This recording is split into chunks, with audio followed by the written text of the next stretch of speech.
রেজওয়ানুজ্জামান, আজকে আমি আপনাকে এক একবার এক এক জায়গায় দেখছি।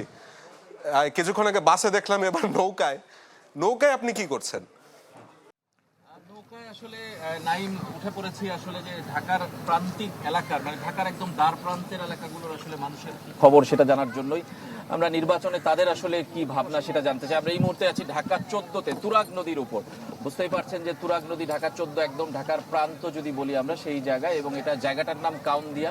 আমরা নৌকায় এখানে একটা ঘাট আছে এবং পারাপারের জায়গা, আমরা দুটো নৌকায় আছি। আমার সহকর্মী আরিফও আছেন এখানে।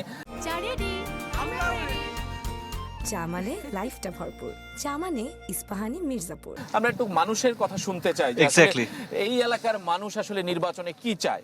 মানুষের এক এক জায়গার মানুষের এক এক চাহিদা। কোথাও আমরা দেখেছি গ্যাসের চাহিদা, কোথাও দেখেছি যানবাহনের, গণপরিবহনের চাহিদা। এই এলাকার মানুষ আসলে কি চায়? আরিফ, আমরা একটু শুনতে চাই। চাচা, কি চান আপনি এই নির্বাচনে? এখানে তো চাই কত লোক এখানে আইলো আর গেল, সেতু এখানে হ্যাঁ কত মন্ত্রী কথা দিয়ে গেল, কেউ কথা রায় না, কেউ কথা রাখেনি। এটা একটা কথা। 28 বছর বসবাস করি, 28 বছরে তো কতজন দেখলাম। একটা সেতু থাকলে তো অনেক ইজি হয়, এখান থেকে তাদের কমিউনিকেশনটা অনেক সহজ। টানা খিচা, এরা জমি জমার ব্যবসা লয়ে ব্যস্ত, কে কার ব্রিজ দিবে। এবারে আপনাদের প্রত্যাশাটা কি আসলে? এখন যে ব্রিজ দিব তাকে আমরা চাই, যে ব্রিজ দিবে। আরো কয়েকজনের কথা শুনতে চাই একটু। আরিফ, আমরা ছোটবেলা থেকেই দেখতেছি, শুনতাছি এখানে ব্রিজ হবে, কিন্তু ব্রিজের কোনো খবরই নাই। ঠিক আছে, সংসদ সদস্য যেই আসুক শুনি এই হবে এই হবে এই হবে, শুধু এতটুকুই শুনি, এই হয়ে যাবে এবার হয়ে যাবে, কিন্তু কখনোই হয় না। এরকমই মানে ব্রিজটা হলো এখানকার সবার কমন দাবি, একটাই দাবি, ব্রিজটা দরকার। একটু শুনতে চাই আপনার কথা, যে মানে ব্রিজটা হলে আসলে কি লাভ হবে এখানে আপনাদের মানুষ? আসলে সবাই লাভ। বর্তমানে আপনি দেখেন এই পাশে যারা অসুস্থ, একটা মহিলা প্রেগনেন্ট, তারা নিয়ে যে আপনি ইমার্জেন্সি যাইবেন, যাওয়ার মতো কোনো যানবাহন নেই। তারপরে এই এলাকার আপনি এর আগে যে এমপি ছিল আগা খান মিন্টু, তো সে কিন্তু এই এলাকারই সন্তান। তো আমরা চাইছিলাম যে থাকাকালে হয়তো আসতে পারে, কিন্তু আসলে হয় নাই। সে কিন্তু এই এলাকারই সন্তান। এমন একটা কথা উনি বলেছেন যে একজন নারী যিনি প্রেগনেন্ট, নেওয়ার কোনো ব্যবস্থা নেই, খুব এই নৌকা করেই তাকে যেতে হয়। মানে অসুস্থ মানুষ বলি কিংবা যে কারোর জন্যই, মানে এটা একটা খুবই ডিফিকাল্ট। বাজুক 3টা বাজুক, আপনার দেখা গেছে এই নৌকা দিয়ে যাইতে হয় অসুস্থ মানুষের, এছাড়া আর কোনো ওয়ে নাই। ঠিক আছে, মাঝে মধ্যে রাত্রে এখানে নৌকা পাওয়া যায় না, অনেক কষ্ট করতে হয়। আচ্ছা, অথচ এখান থেকে এটুক পার হতে আমার মনে হয় যে 5 মিনিটের বেশি লাগে না। 5 মিনিটও লাগে না। 5 মিনিট লাগে, 2 থেকে 3 মিনিট লাগে একটা ছোট্ট নদী। সিরিয়াল দিয়ে আমরা নৌকায় উঠি, সিরিয়াল দেয়া, তাও নৌকা পাই না, এত মানুষ।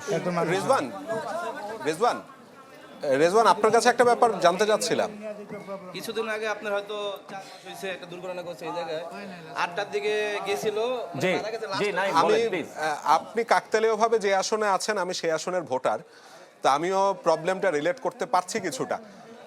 আমি আপনার কাছে যে বিষয়টা জানতে চাচ্ছিলাম যে আপনি রাজধানীর একেবারে অভিজাত এলাকা থেকে আমি দেখছি একদম নোংরা পানির পাশে আপাতত রয়েছেন, তো এই যে এলাকা ভিত্তিক ভোটারদের আশা প্রত্যাশায় কি কোনো পরিবর্তন দেখেন নাকি? যে অভিজাত এলাকার মানুষের চাওয়া একরকম হয়, একটু যেখানে নিম্নবিত্ত মানুষ রয়েছেন তাদের চাওয়া আরেক রকম হয়, বিষয়টি কি এমন?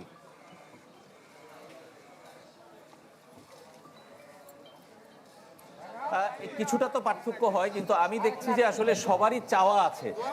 কেউই এতদিনে কোনো প্রত্যাশা কিন্তু কারো পূরণ হয়নি। তারা সেটাই আমাদেরকে বলছেন যে আসলে সবারই কিছু না কিছু চাওয়া আছে। কেউ চান যে ব্যবসা বান্ধব পরিবেশ হোক, কেউ চান এই ব্রিজটা হোক নদীর উপর, কেউ চান তার বাসার রান্নাটা ঠিক মতো হোক, গ্যাসটা ঠিক মতো আসুক। মানে এক একজনের চাওয়াটা এক এক রকম, কিন্তু সরকার কিংবা জনপ্রতিনিধির কাছে তাদের চাওয়াটা কিন্তু এক, যে তাদের অধিকারটা যেন প্রতিষ্ঠা হয়। এই দেশের নাগরিক হিসেবে একটা মানুষের যে বেসিক নিডগুলো দরকার সেটা যেন তার জনপ্রতিনিধি পূরণ করেন, সেটা তারা চান। এবং সংসদ নির্বাচনে যেন প্রার্থী যারা জিতবেন তারা যেন আসলে সেই নির্বাচনে সংসদে যে তাদের পক্ষে কথা বলেন, সেটা আসলে সবার কমন চাওয়া। কিন্তু হয়তোবা অবস্থা ভেদে এক একজনের চাওয়াটা এক এক রকম। উচ্চবিত্ত হয়তোবা সিলিন্ডার গ্যাস বহন করতে পারছে, সেই কারণে সে গ্যাসের সমস্যাটা সেইভাবে বলছে না। নিম্নবিত্ত হয়তো ব্রিজের কথাটা বলতে পারছে না, বলতে চাচ্ছে। উচ্চবিত্ত হয়তো এই এলাকায় থাকেই না, তার এই সমস্যাই না। সুতরাং এলাকা ভেদে আসলে সমস্যার পরিবর্তন আছে, কিন্তু সবারই কিছু না কিছু চাওয়া আসলে আছে, সেটাই হলো সবচেয়ে বড় কথা। রাজীব, এবার ভোটার টার্ন আউট নিয়ে অনেকের একটা প্রশ্ন ছিল। আচ্ছা, আরিফ কিছু বলছে বোধহয়, স্বাধীনতা এইসব নিয়ে কথা বলে এখানে এসে যেমন আমরা শুনলাম একটা সেতু নিয়ে কথা। আরিফ, আপনি শেষ করুন, তারপর আমি প্রশ্নটা করব।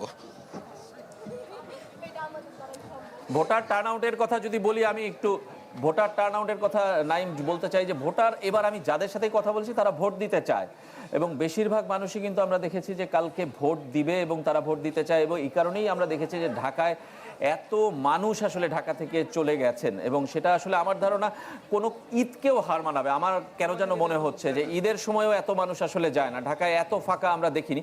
সেটার কিছুটা কারণ আছে যে গণপরিবহনের সীমাবদ্ধতা আছে, সেটা একটা কারণ, মোটরসাইকেল চলাচলে নিষেধাজ্ঞা আছে, সেটা একটা কারণ।